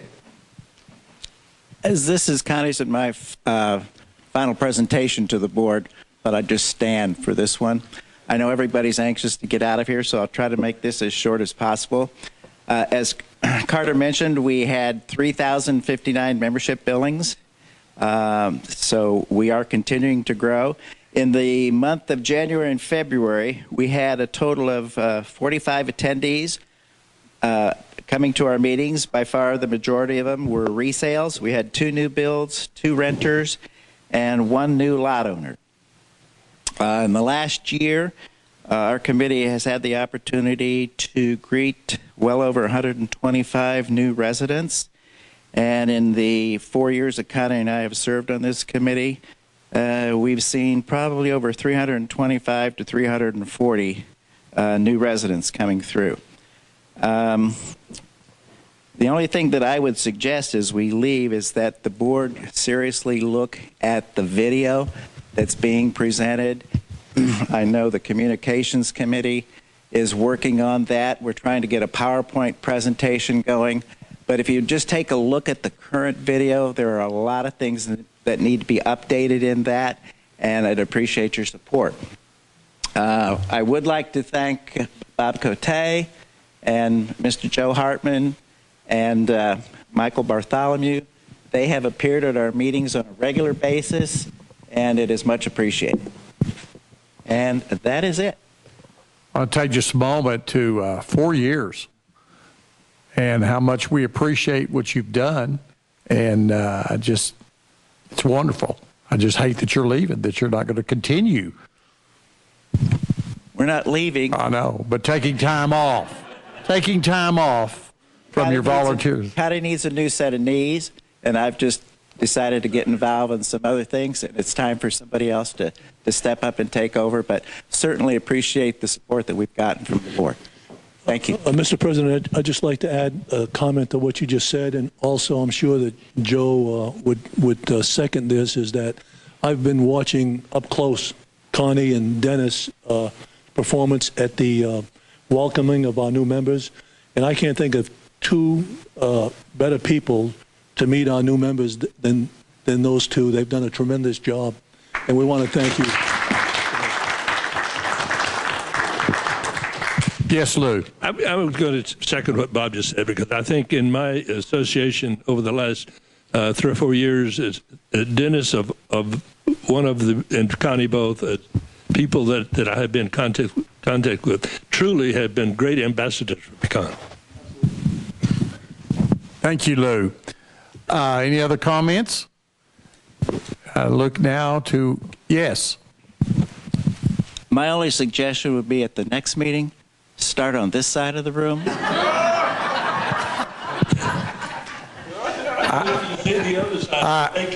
I learned from Bob Kamen, so that very the point well taken. Does Mary or Janice have anything to add? Anyone from the board? Long range. Oh yeah, I'm sorry. As usual. All right. It's just Joe. Just Joe. The Long Range Planning Committee met on the 19th of March. We had a rather lengthy meeting. It started at 1 o'clock, and it's kind of like this one. It went till 2:30.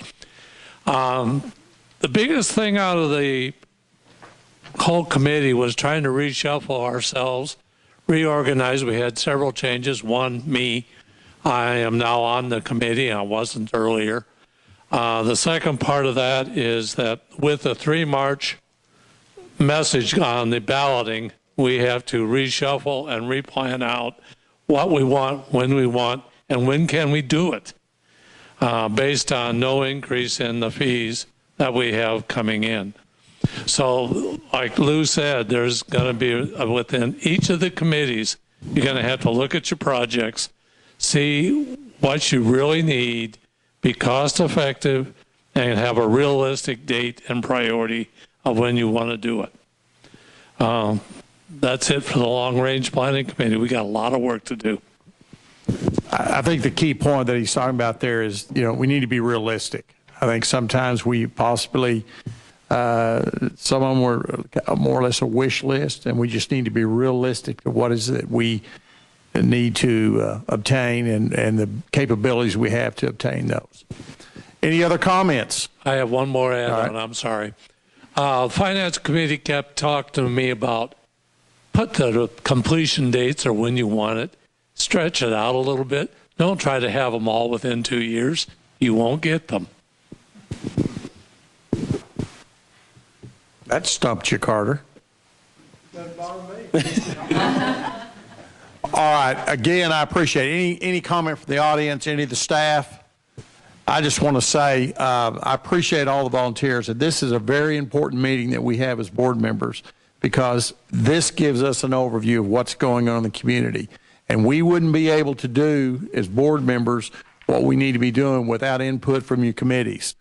And I know they're all volunteers, and sometimes we probably don't tell you how much we appreciate all that you add to Pecan. Again, thanking each and every one of you. And the staff, appreciate you too.